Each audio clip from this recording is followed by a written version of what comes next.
आषाढी वारीमध्ये सहभागी होण्यासाठी संत एकनाथ महाराजांची पालखी पैठण इथून पंढरपूरमध्ये जात असते। यंदा ही पालखी 28 जून रोजी पैठण इथून पंढरपूरसाठी प्रस्थान करणार आहे। याचा सर्व नियोजनाची तयारी केली जात असल्याची माहिती पालखी सोहळा प्रमुख रघुनाथ महाराज पालखीवाले यांनी दिली आहे। यासाठी मराठवाड्यातील दिंड्यांसाठी प्रशासनाने बैठक घेऊन वारकऱ्यांना सुविधा द्यावी अशी मागणी रघुनाथ महाराज पालखीवाले यांनी केली आहे।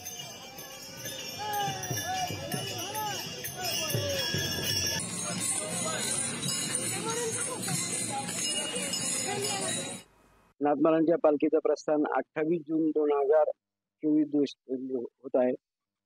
शासनाकडे जे निवेदन पाणी पुरवठा आरोग्य सेवा यासाठी दिले असतात ते दिलेले आहे व शासनाकडे एक विनंती आहे की जशी सर्व पालख्यांची एक मीटिंग पुणे येथे होते त्या दृष्टीने मराठवाड्यातून हा जाणारा सर्वात मोठा सोहळा आहे। विभागीय आयुक्त कार्यालयामार्फत एक मीटिंग घेऊन लागणाऱ्या ज्या सुविधा आहेत आम्हाला 4 ते 5 पाण्याचे टँकर व जाऊन येऊन आरोग्य सेवा पथक दरवर्षी असतं, पण शासन दरबारी येतानाही आरोग्य पथक दिलं जात नाही, त्यामुळे वारकऱ्यांचे हाल होतात। लोकशाही मराठी ऐका, पहा, जागरूक रहा।